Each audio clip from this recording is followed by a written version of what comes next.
Welcome, everyone. We're here to hear Ellen Baumler, our always popular speaker.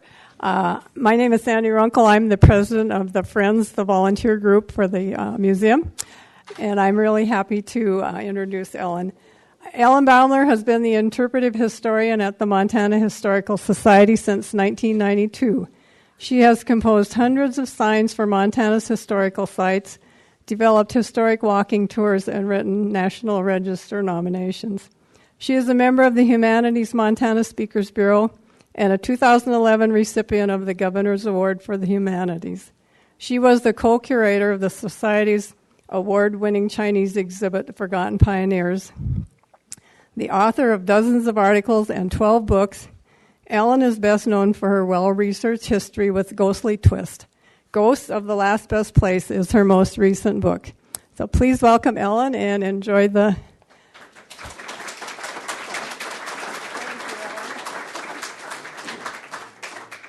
Thank you, Sandy. I'm going to turn this on. There we go.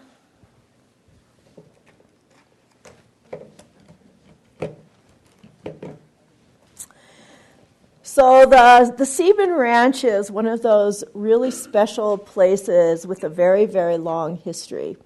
We're going to peel back the layers of time, and it's really rather a daunting task to do that.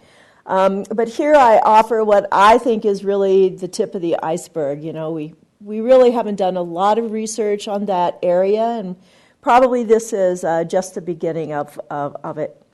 This study has taken me into many asides and down some really interesting pathways, and I'm excited to share this information with you this morning. Some of this may be things that you already know, but putting it all together, it really does illustrate not only the time that has passed, but also a diversity of human experience in that area, a depth of contribution, and most important, a pattern of stewardship and appreciation for the land that certainly continues under the current owners, the Bacchus family. So for the purposes of this discussion, I've sort of divided this talk into eras and occupations. There are kind of 6 phases that I've sort of broken down. So local prehistory is what we begin with, and once upon a time, the Prickly Pear Valley lay in the shadow of the Bear's Tooth, or the Bear's Teeth, which was a landform of 2 massive rocks or peaks that resembled the open jaw of a bear. This impressive landmark guided countless of generations of native travelers along the Old North Trail, from Canada to Mexico. The sketch, or that sketch that I just got rid of, that sketch there was done in 1855. It actually portrays only one of the pointed rock features. The McAfee site, which is an ancient quarry site near Montana City, preserves evidence of the early migrations where the first people stopped to make tools. During the 1700s, buffalo grazed in the Helena Valley, and it remained a transit area used by many Montana tribes. So the next part is exploration. The art of Native Americans on cliff faces is further evidence of those who have passed before. Lewis and Clark were probably the first white explorers to travel through the region. On the afternoon of July 18th, 1805, Lewis and Clark, Clark left Lewis in command of the 6 canoes, while he, with Joseph Field, John Potts, and York, forged ahead overland on the north side of the Missouri River. They passed over a mountain on an Indian road which cut off several miles of the river's meanderings. Clark wrote, and I quote, The road which passes this mountain is wide and appears to have been dug in many places. He was noting that the trail was worn so slick by thousands of moccasins and travois, and more recently by horses' hooves. It was worn so slick that it appeared to Clark as if it had been a formally planned roadway, which I think is kind of cool. So this map of the Northwest was drawn by Nicholas King at the request of Albert Gallatin in 1803, and it shows the landmark Bear's Tooth, you can find it there, just above what the expedition would name the Gate of the Rocky Mountains. Although the Corps of Discovery had knowledge of the Bear's Tooth, none of them seems to have noticed it or written about it among the other features that are prominent in their journals. Mosquitoes and, of course, the prickly pear gave the men such fits that they could hardly find a place on the ground to sleep. The name Prickly Pear Valley is one of the legacies of the Corps that they left in Montana, preceding even the first white settlers. Isaac Stevens, who was scouting a route for the Northern Pacific, passed through in 1853, and John Mullen's Wagon Road, that you can see there up at the top, eventually passed through portions of the local region, crossing the Little Prickly Pear at the head of the canyon, some 2 miles north of the Sieben Ranch, and passing through the valley. So Malcolm Clark was among the earliest settlers in the Prickly Pear Valley, and among the very first, even before the pioneer Stewart brothers to settle in Montana. His fairly brief occupation in the Prickly Pear Valley, which is really just one very small blip in the valley's historic timeline, left an interesting, tragic, and tangled family legacy that is really an important piece of the Sieben history. To realize Clark's influence, we really must trace his biography.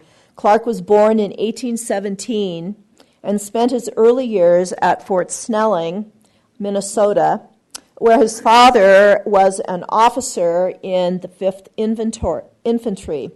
With his father's help, he earned a spot at West Point, entered there at 17, but 2 years later, in 1835, he was expelled for fighting with a fellow cadet. Reinstated, he again got into trouble for fighting and was expelled a second time, ending his chances for a military career.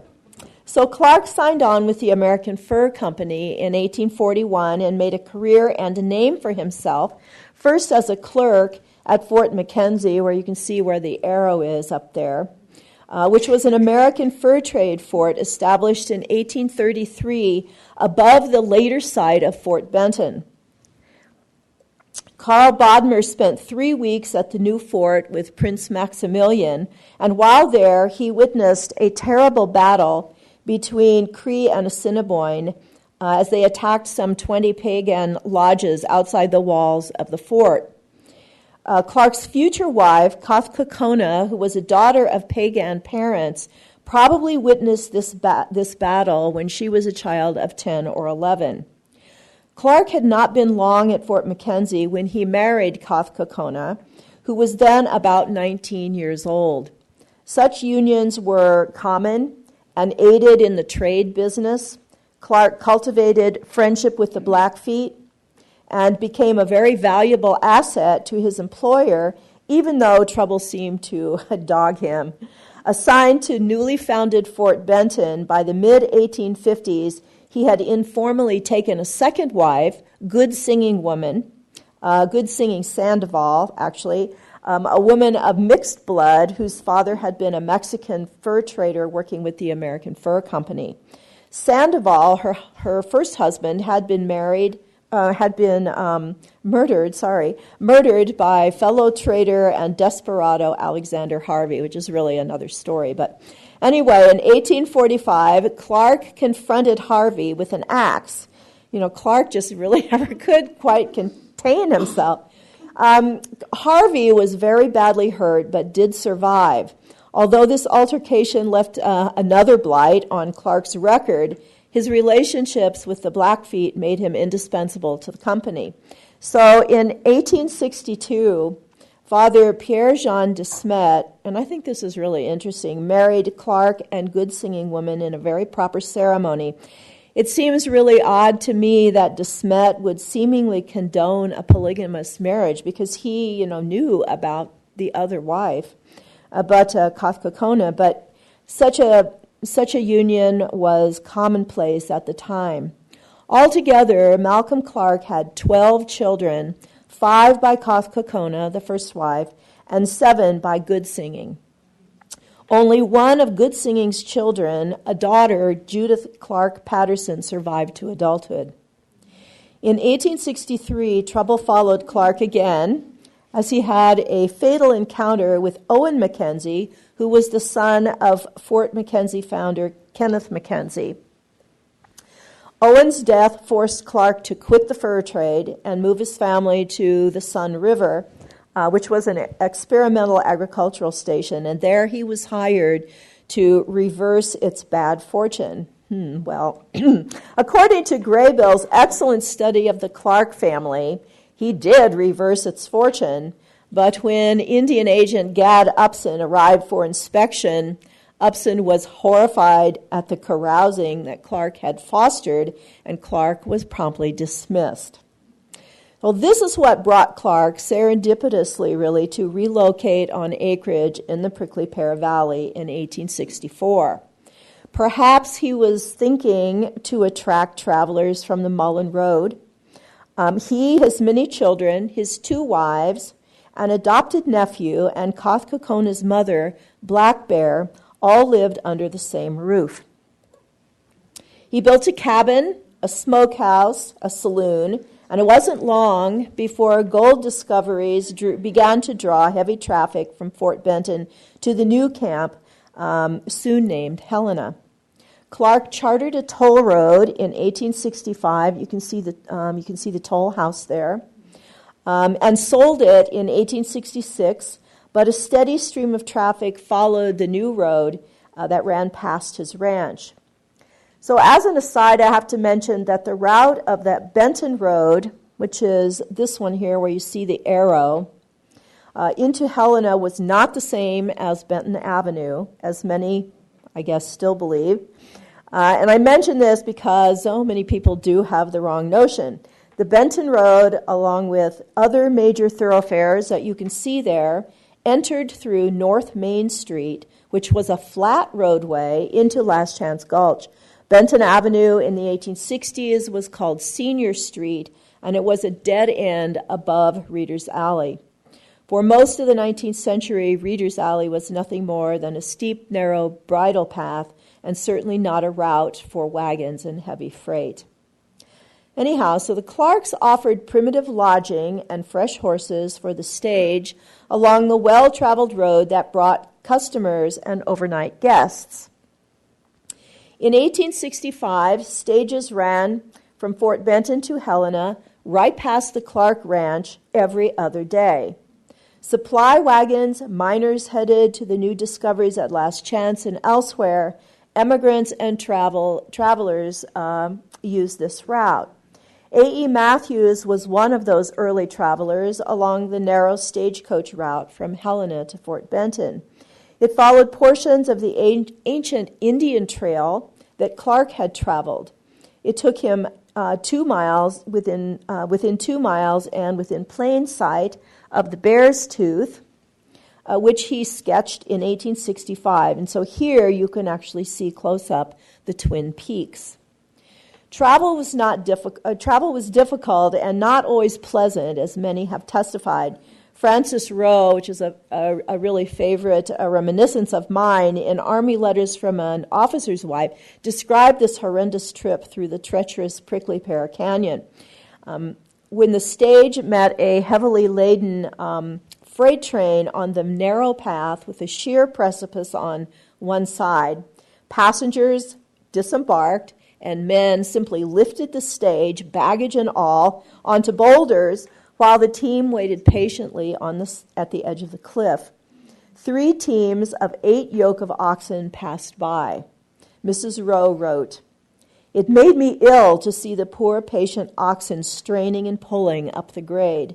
The crunching and groaning of the wagons, rattling of enormous cable chains, and creaks of the heavy yokes were awful sounds, and above all came the yells of the driver and the sharp retorts of the long whips." So then she goes on that after the wagon passed, the men replaced the stage on the road, and the process was repeated 6 or 7 times as they traveled through the treacherous canyon. Once through the canyon, the Clark Ranch offered very welcome respite, as you can imagine. Malcolm Clark provided for his large family and made sure that they were well taken care of and well educated. Other early Montanans held him in very high esteem, even idolized him, partly because he was charming and partly because of his longevity, nearly 30 years in Montana's upper Missouri country.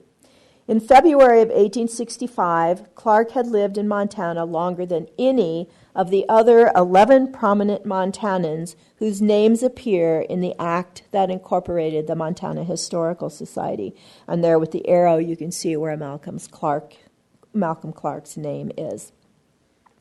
In the fall of 1865, a party of prominent officials struck out from Helena on horseback en route to Fort Benton to aid treaty negotiations with the Blackfeet and witness distribution of annuities. Among those officially traveling with the party were Associate Justice Lyman Munson of the Territorial District Court, Edgerton County Sheriff George Wood, Fort Benton Special Agent Commissioner Gad Upson, who is the guy who had actually fired, Malcolm Clark from the Sun River operation, U.S. District Attorney Cornelius Hedges, and, of course, acting Territorial Governor Thomas Francis Marr. Well, the group spent the first night at the Clark Ranch. Marr wrote of the Clark Ranch in a letter to Father de Smet. He says that they partook of a meal complete with fine champagne.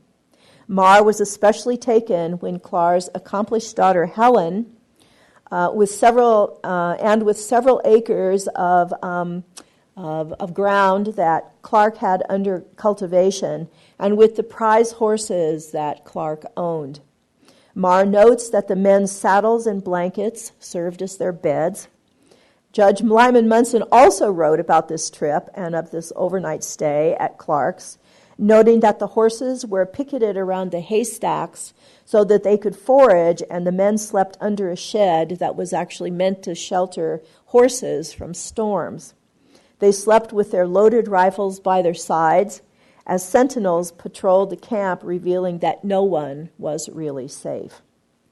But Clark's idyllic lifestyle, well, I guess if you could call it that, was short-lived. His wife, Good Singing, died in childbirth in 1868. And then, in a dispute over stolen horses, Kothkokona's relatives murdered Clark and nearly killed their son Horace, shooting him in the face at the ranch in August of 1869. The entire family, except for one son, Nathan, who was away hunting at the time, witnessed these horrific events. Horace was left for dead, but recovered and always wore a mustache to cover the scar that he carried forever.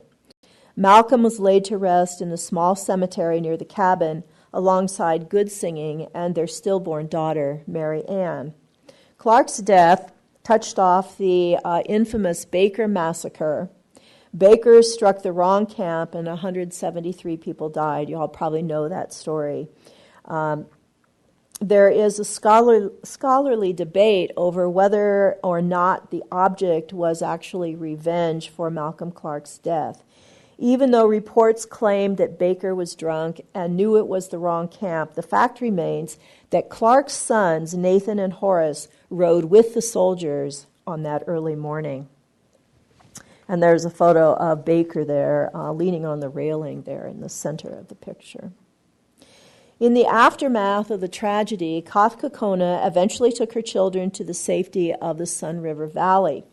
However, in June 1870, the census shows that the 3 Clark daughters, Isabel, Helen, who is actually enumerated as Ellen, and Goodsinging's daughter Judith were in Minneapolis with their Aunt Charlotte Van Cleve, who was Malcolm's sister.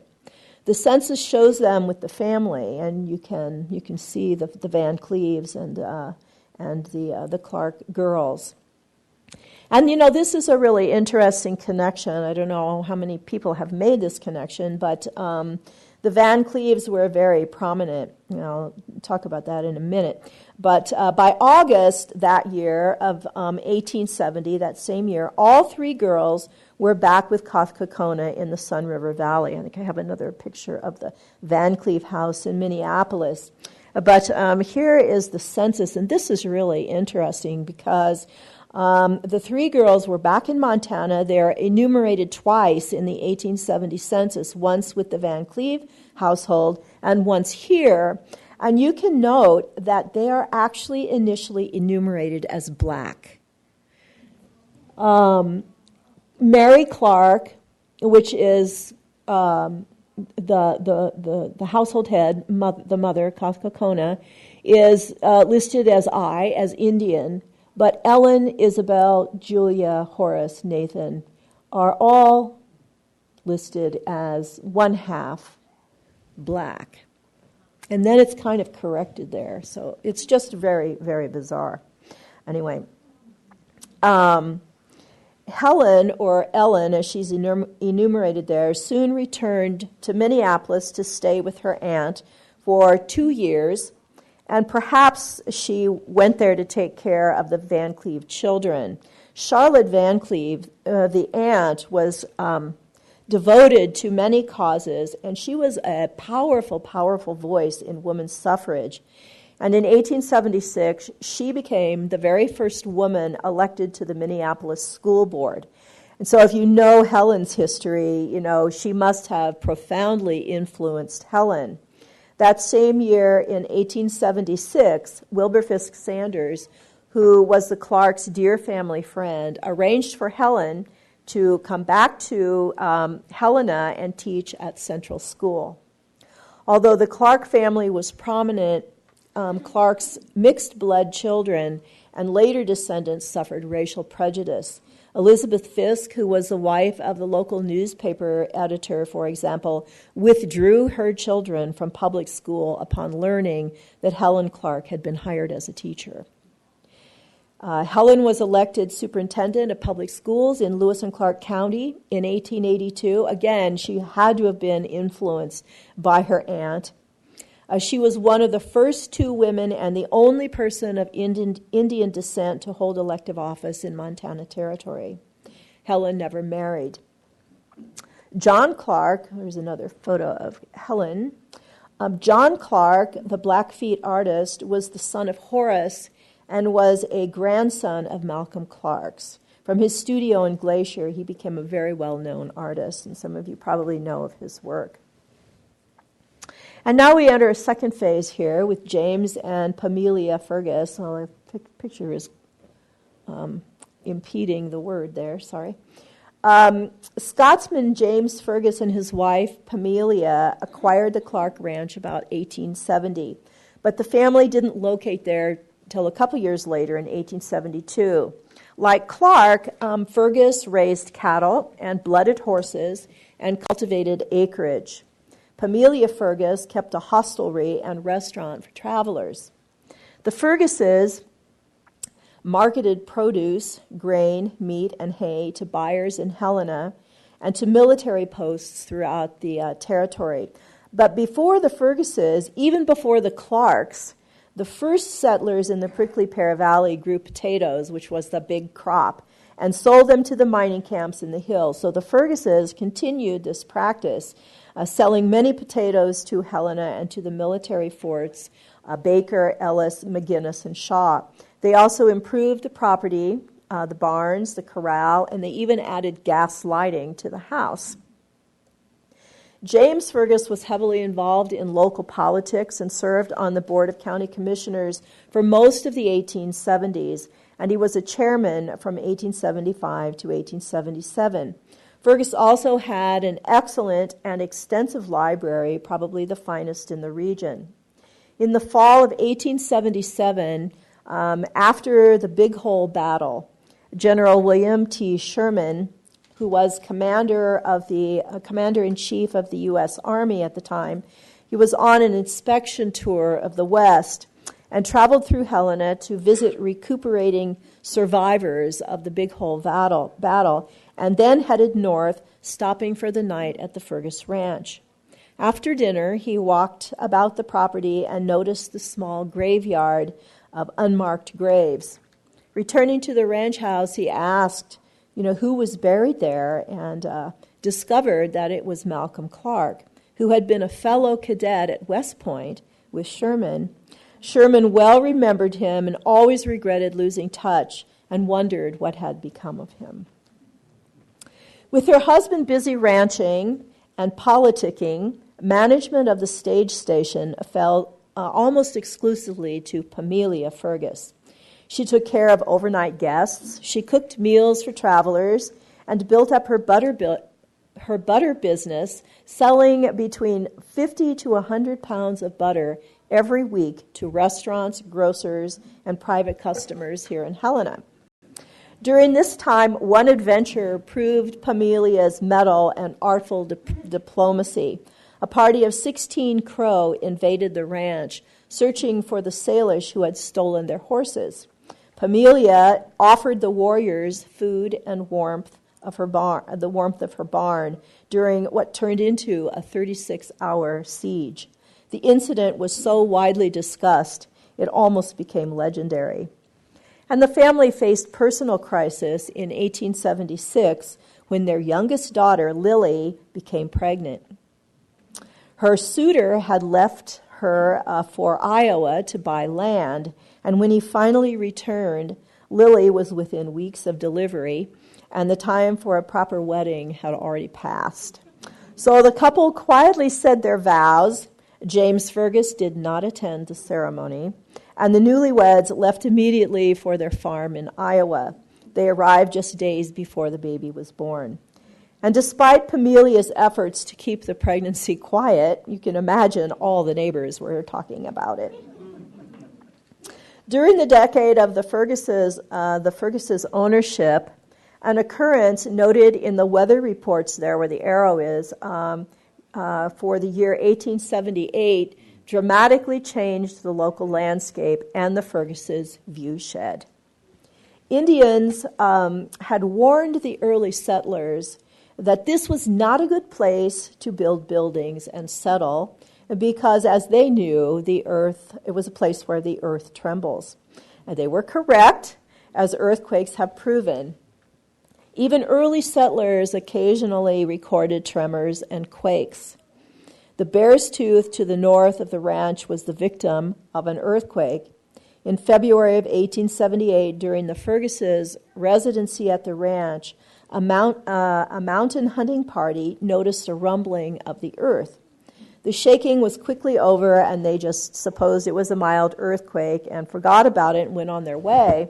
But when they reached the Bear's Tooth, they discovered that one of the tusks, a perpendicular mass of rock that was 300 feet in circumference and 500 feet high, had dislodged and tumbled down the mountainside, leveling an entire forest. The loss of the one tooth left only one grim peak, and the landmark Bear Tooth was no more and forgotten. So James Fergus in 1878 also had a bad year. He intended to make substantial sums racing and breeding horses on his Prickly Pear Ranch. He paid $3,000, which was then and even still is an astronomical sum, for 2 blooded stallions. One of them was named Fayette Mambrino, and the other one was named Don A. Well, he hoped to realize substantial income from stud fees of these 2 stallions. But Fayette Mambrino became ill and died in 1878. It marked a calamity for all western Montana horse breeders, including Silas Harvey, if you know about him, the Red Cliff Farms in Clancy, because he and others had intended to breed their thoroughbred mares with the stallion. Fergus received dozens of sympathy letters after this disaster. One person considered the animal to be worth $5,000 at its death. But also interesting, in digging the grave for the horse on the ranch, the remains of a mastodon came to light, which recalls the earliest history of the valley. Here, I'm going to open this water.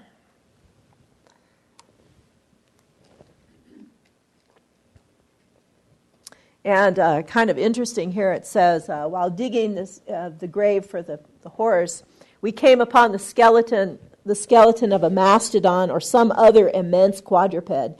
So we have laid this royal son of the equine race to rest among the crumbling bones of some extinct monster of bygone days. We think the bones found are too much decayed to be of any scientific value.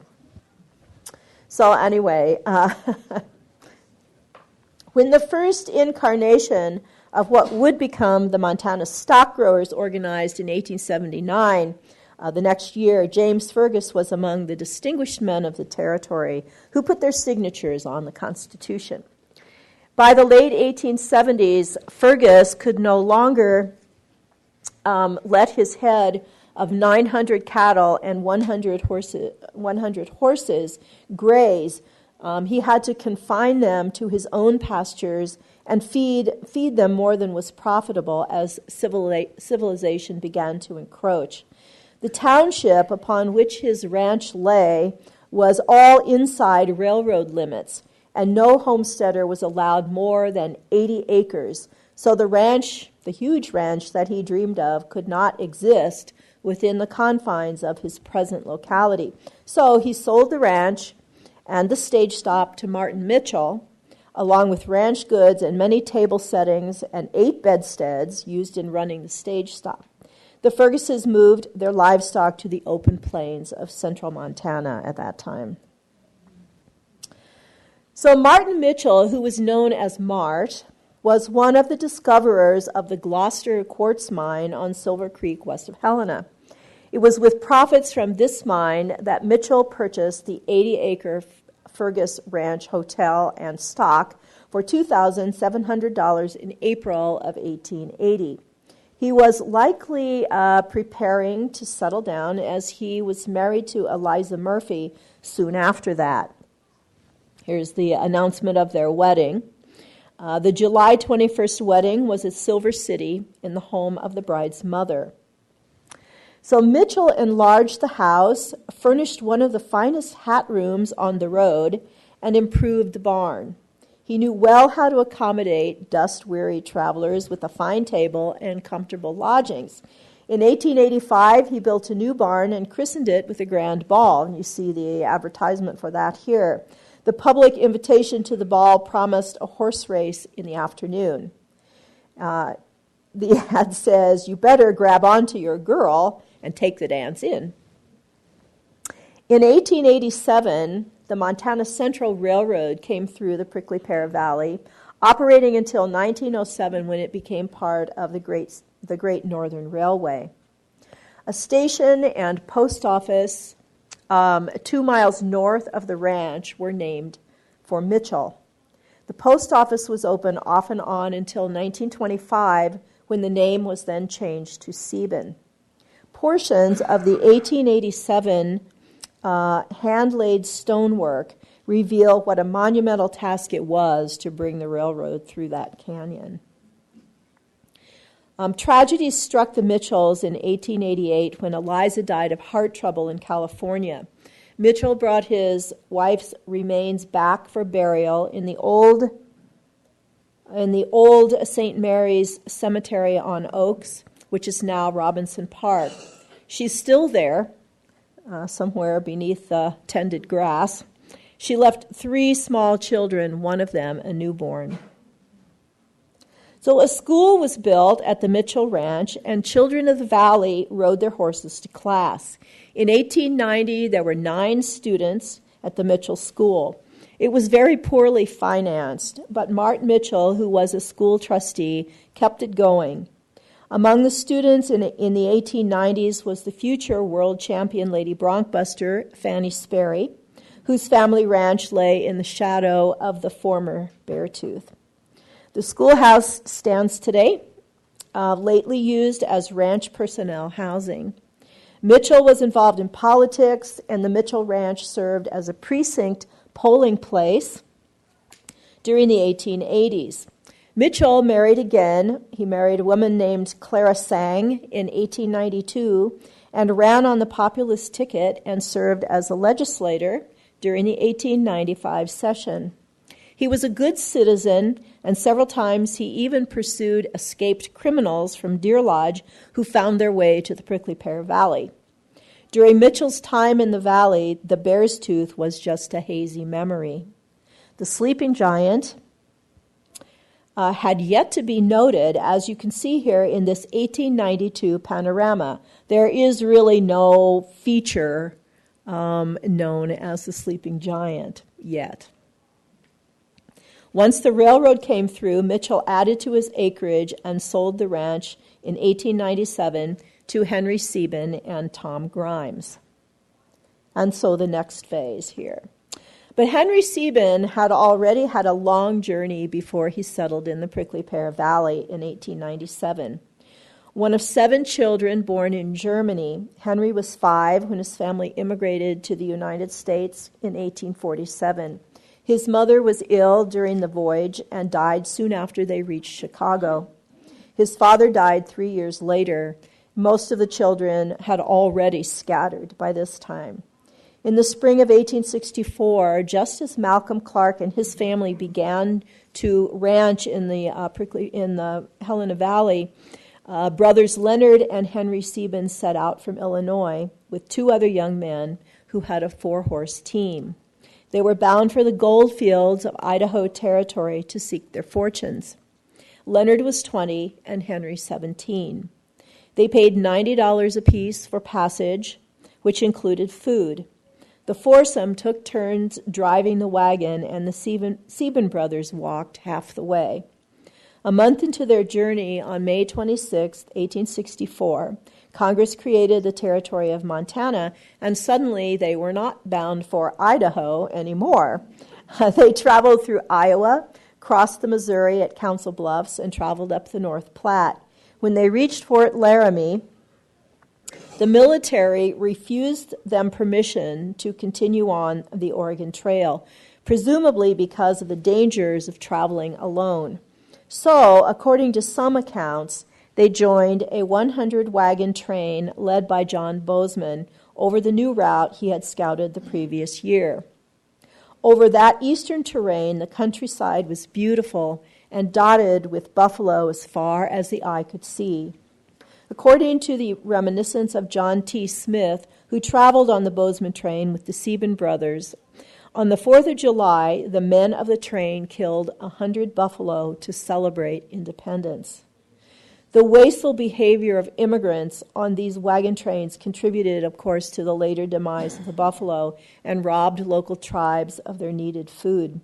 We can only speculate what Henry, who always cared deeply for animals, thought about this reckless behavior. The wagon train had no hostile encounters with Indians, and the long and arduous journey was fairly uneventful. But once the weary travelers entered the Gallatin Valley, they felt that the long journey had not been in vain and that they had returned to civilization. Well, perhaps that's a bit of a misperception, but I think there was a lot more going on there than we realize, with the few farmers already growing substantial crops. Work was easy to come by, and Henry stayed in the Gallatin Valley to cut hay, while Leonard and the other 2 went on to seek out the gold fields. Leonard eventually took up freighting along the Mullen Road, while Henry worked for a lumber mill in Helena, hunted during the winter, and sold wild game to markets in Virginia City and Helena. In the spring of 1866, Henry and Leonard were reunited, and Leonard was now a teamster working for Charles Broadwater's Diamond R freighting company, and Henry briefly took a job with a competitor.